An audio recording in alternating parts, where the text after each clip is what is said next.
Baik. Bismillahirrahmanirrahim. Assalamualaikum warahmatullahi wabarakatuh. Alhamdulillahirabbil alamin wa bihi nasta'in wa la umurid dunya waddin. Wassalatu wassalamu ala asyrafil anbiya'i wal mursalin sayyidina Muhammadin wa ala alihi wa sahbihi wa man sara ala nahji ila yaumiddin. Amma ba'd. Alhamdulillah atas nikmat Allah Subhanahu wa taala yang Allah karuniakan kepada kita, maka nikmat yang Allah berikan sungguh nikmat yang sangat banyak yang kita tidak akan mampu menghitung nikmat tersebut. Salawat dan salam kita haturkan kepada Muhammad sallallahu alaihi wasallam, pembawa risalah Islam yang telah menunjukkan kepada kita jalan yang hak, jalan yang terang, jalan yang tidak ada lagi keraguan di dalam jalan tersebut.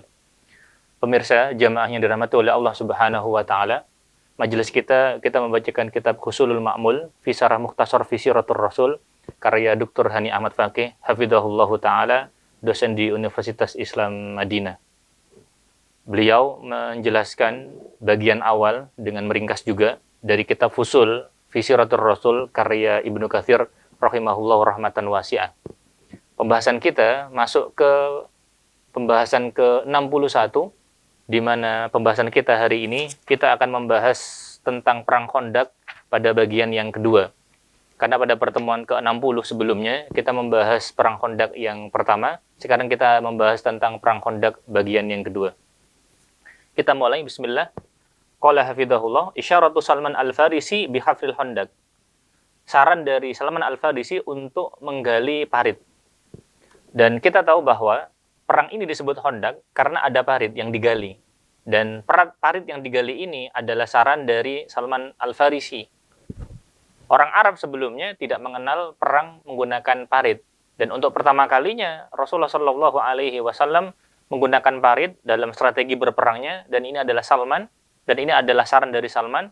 Dan Salman mengetahui hal ini dari strategi yang biasa digunakan oleh orang Persia ketika mereka dikepung. Sehingga ini pengalaman baru dalam strategi perang yang terjadi pada masa Rasulullah Shallallahu Alaihi Wasallam. Kita langsung baca. Qala al-musannif, Ibnu Katsir mengatakan, falamma sami'a Rasulullah sallallahu alaihi wasallam bimasirihim ilaihi amarul muslimina bihafri khandaqin yahulu bainal musyrikina wa bainal Madinah. Jadi, katanya Ibnu Katsir rahimahullah, ketika Rasulullah mendengar bahwa pasukan Quraisy itu sudah bergerak menuju Madinah, maka Rasulullah sallallahu alaihi wasallam memerintahkan kaum muslimin untuk menggali parit, menggali Khandaq. Di mana parit ini berfungsi untuk menghalangi kaum musyrikin untuk bisa masuk ke Madinah. Sehingga mereka terhalang karena ada parit tersebut. Wa kana dzalika bi isyarati Salman Al-Farisi radhiyallahu anhu. Dan ini adalah saran dari Salman Al-Farisi. Salman Al-Farisi kalau tidak salah, ini barangkali yang awal, perang paling awal yang diikutin. Karena sebelumnya dia menjadi budak. Baru ini kemudian kalau tidak salah ya, semoga kita tidak keliru. Salman Al-Farisi kalau tidak salah ini perang pertamanya. Karena sebelumnya dia masih budak sehingga belum merdeka, dan dalam beberapa riwayat disebutkan bahwa Salman Al-Farisi itu membayar dirinya untuk bisa memerdekakan dirinya, itu kemudian dibantu oleh sebagian sahabat ridwanullah alaihim ajma'in. Kemudian fa'amal al-muslimuna fihi mubadirina hujumal kufari alaihim. Sehingga kaum muslimin bersegera untuk menggali parit sebelum kedatangan serangan kaum musyrikin atas kaum muslimin di Madinah. Wa kanat fi khafrihi ayatun mufassalatun yatulu syarhuha. Dan dalam kisah kaum muslimin menggali parit tersebut terdapat tanda-tanda kekuasaan Allah yang kemudian sangat detail, yang membutuhkan waktu panjang untuk kemudian menjelaskannya.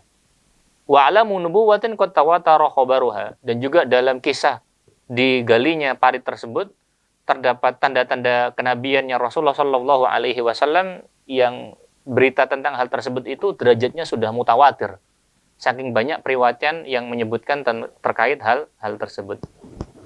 Falamma kamula qadimal musyrikun, ketika parit tersebut telah selesai digali, datanglah orang-orang musyrik Mekah pada masa itu, dan juga kemudian teman-temannya, sekutu-sekutunya yang bekerja sama untuk menyerang kaum muslimin. Fanazalu qaulal madinati kama qala ta'ala idza ja'ukum min fawqikum wa min asfala minkum. Sehingga ketika musuh datang, mereka kemudian turun di Madinah, sekeliling Madinah, Sebagaimana firman Allah Subhanahu wa taala, "Idza ja'ukum min fawqikum wa min asfala minkum." Mereka datang, yaitu Ahzab, pasukan musuh tersebut, kumpulan dari pasukan musuh tersebut, min fawqikum, dari bagian atas kalian, wa min asfala minkum, dan dari bagian bawah kalian, dari banyak penjuru. Kemudian Dr. Hani Ahmad Fakih mengatakan al-kalam alaihi min wujuh. Penjelasan terkait dengan hal ini bisa disampaikan dari beberapa sisi. Yang pertama, Dr. Hani Ahmad Fakih mengatakan hasilu ma dzakarul musannifuna anna nabiyya sallallahu alaihi wasallam indama sami'a bimasiril ahzab li ghazwil madinah istasyara ashabahu. Jadi kesimpulannya Ibnu Katsir bahwa Rasulullah sallallahu alaihi wasallam ketika mendengar pergerakan orang Quraisy dan juga kemudian sekutu-sekutunya untuk berangkat menyerang Madinah, maka Rasulullah sallallahu alaihi wasallam bermusyawarah untuk mengambil keputusan bersama apa yang harus dilakukan, strategi apa yang harus diambil untuk mempertahankan Madinah atau kemudian untuk menang dalam perang tersebut agar tidak kalah dari musuh. Fa'asyara alaihi Salmanul Farisi bihafri khandaq minal jiha asyamaliyah lil Madinah. Lalu Salman Al-Farisi memberikan saran agar kaum muslimin itu menggali parit. Parit itu nanti digali di bagian timur sini ya. Timur sini. Timur sebelah sini kalau nggak salah. Berarti Syamaliyah lil Madinah, bagian utara ya, bagian utara. Bagian utaranya tapi kemudian yang ke kiri insya Allah. Berarti timur ini utara ya. Berarti utara yang ke barat berarti barat laut ya. Barat laut. Insya Allah barat laut. Yang utara tapi kemudian barat laut. Jadi antara utara dengan barat. Insya Allah arahnya di sana. Wahiyal jiha al-wahidah al-makshufa minal Madinah amam al-Ghuzad. Karena sisi ini, sisi utara, tapi agak ke sini ya. Itu satu-satunya sisi yang bisa dimasukin oleh musuh. Jadi Madinah itu kemudian kotanya itu seperti dikelilingi oleh benteng alami. Benteng alami yang dikelilingi oleh ada perumahan penduduk di sisi lain, lalu kemudian ada juga dikelilingi oleh bentang alam, yaitu batu-batuan besar, hitam, dan biasanya ketika kena matahari itu panas, tidak mungkin bisa dilewatin. Sehingga yang terbuka itu bagian utara. Bagian utara tapi agak ke sini insya Allah ya. Insya Allah agak ke sini. Yaitu berarti timur laut. Insya Allah timur laut ya. Barat laut, mohon maaf, barat laut. Sehingga kemudian lokasinya di sini utara, insya Allah baratnya cenderung ke barat laut. Selanjutnya, idh kanat baqiyatul jihad mukhassanatun tabi'iyan bil khirar al-wa'rah wal abniyah al-mutasyabika allati yas'ubu 'alal juyushil al-haraka fiha. Karena sisi-sisi yang lain, baik itu sisi barat, sisi selatan, sisi timur, kalau tidak kemudian dikelilingi, dibentengi oleh bentang alam itu bil khirar ya, dari harrah, al-wa'rah yang kemudian tebal, sulit bukan tebal. Sulit untuk dicanggau, sulit untuk dilewatin ya.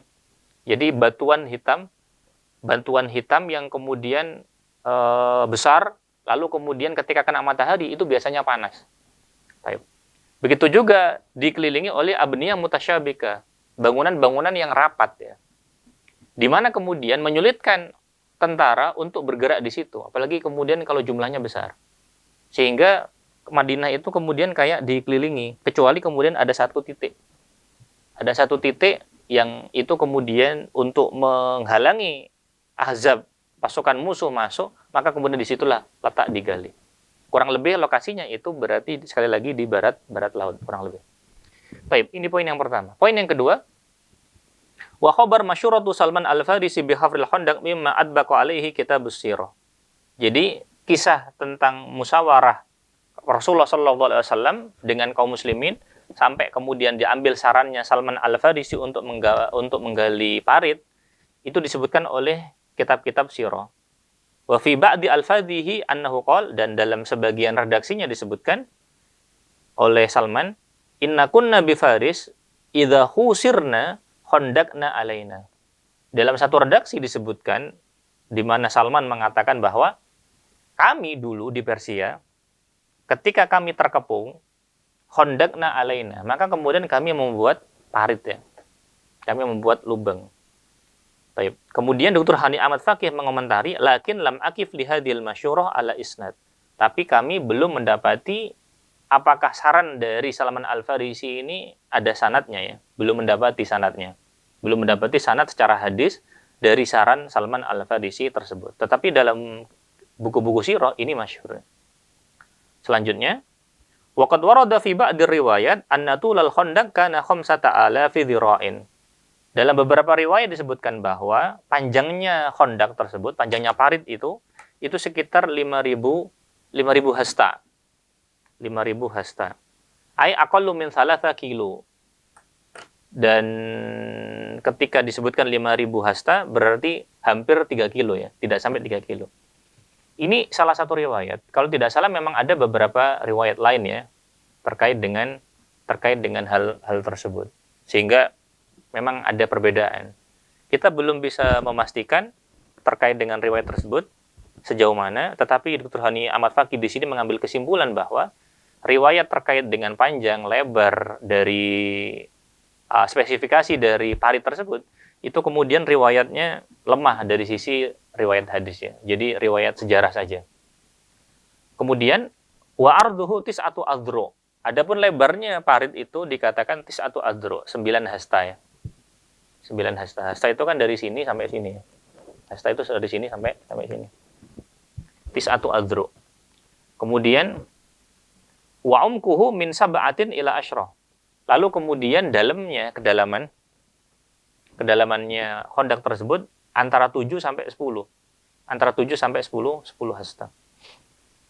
Kama warada anna Nabiy sallallahu alaihi wasallam ja'ala ala kulli asyratin minal muslimina khafra arba'ina dhira'an. Sebagaimana ada riwayat yang menyebutkan bahwa setiap kaum muslimin itu dibagi tugas.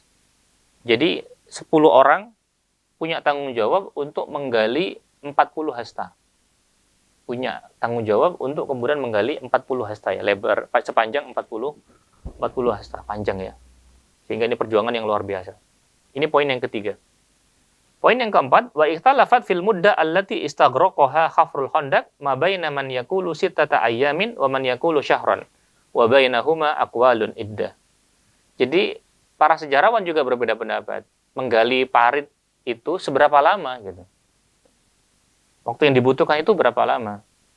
Pendapat yang paling sedikit menyebutkan bahwa kaum muslimin membutuhkan waktu 6 hari. Pendapat lain mengatakan sampai sebulan.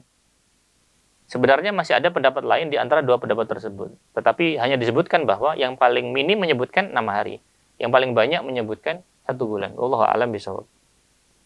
Ini poin yang keempat. Poin yang kelima, waqad thabata fi sahihain ishtirakun nabi ala ashabihi fi hafril khandaq wa naqlihi turab ma'ahum hatta wara bayadu batnihi. Jadi Rasulullah sallallahu alaihi wasallam dalam riwayat di sahihain disebutkan Rasulullah itu turun tangan langsung untuk kemudian menggali khandaq. Rasulullah sallallahu alaihi wasallam kemudian ikut juga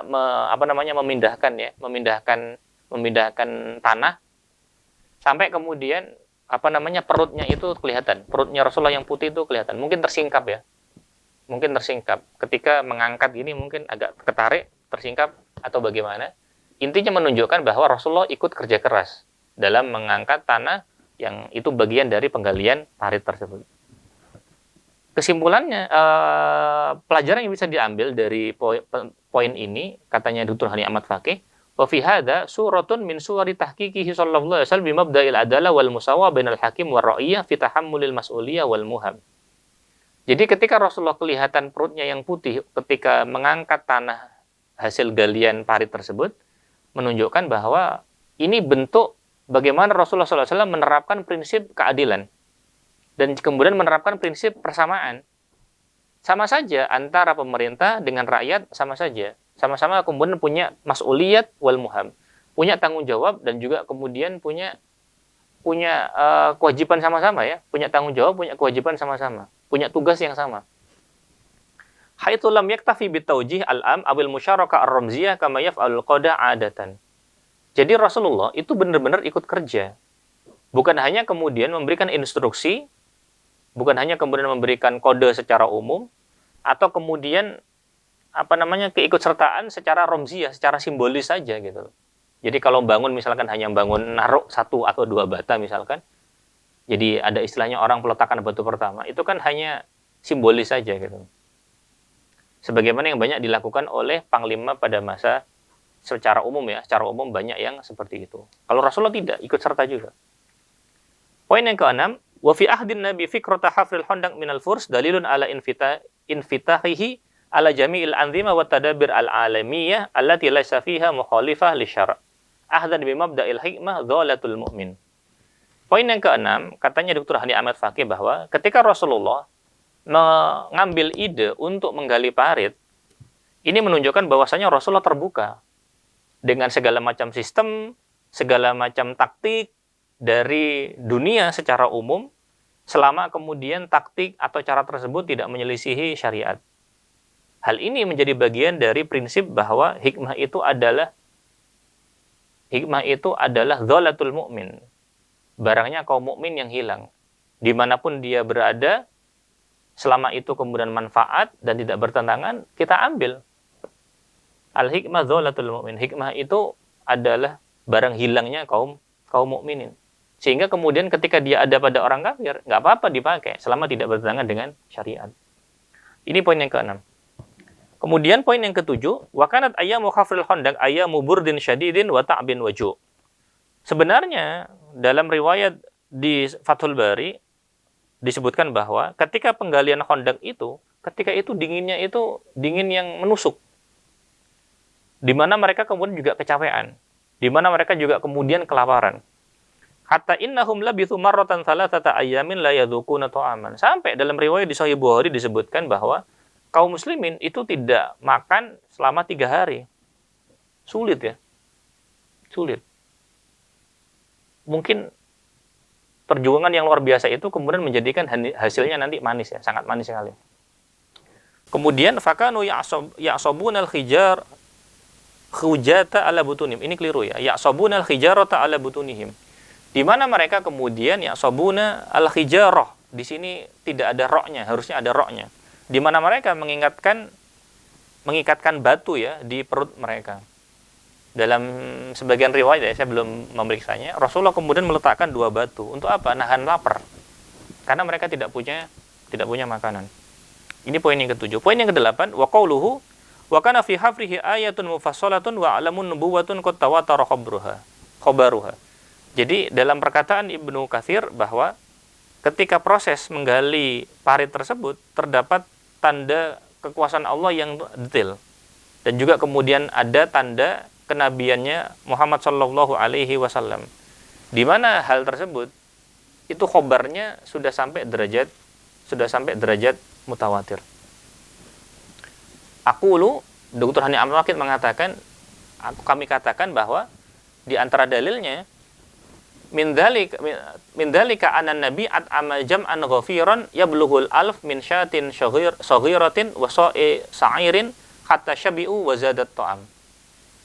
Jadi di antara bukti kenabian dalam kisah penggalian parit tersebut bahwa Rasulullah mampu untuk memberikan makan sebegitu banyak orang, di mana jumlahnya sampai 1000, padahal makanan yang ada itu hanya min syatin saghiratin, dari 1 ekor kambing yang kecil, wasa'in sa'irin, dan 1 sok dari sa'ir, dari ini ya, dari gandum ya.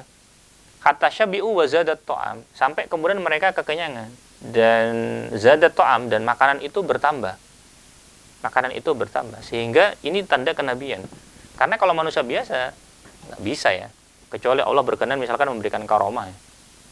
Kemudian di antara juga bukti kenabian adalah wa min dzalika anna sahratan salbatan aradat lis sahabat athna al-hafri la tu'athiru fiha al-ma'awil wa khalat duna itmamihim lil hafri. Di antara tanda kekuasaan, di antara tanda kenabiannya Rasulullah sallallahu alaihi wasallam bahwa ketika para sahabat menggali, mereka kemudian alat untuk menggali mereka, ma'awil itu kapak ya. Kapaknya mereka itu kemudian tidak bisa memecahkan batu ya. sehingga mereka kemudian terhalang, belum selesai untuk menggali. Ketika hal itu terjadi, mereka melapor kepada Rasulullah.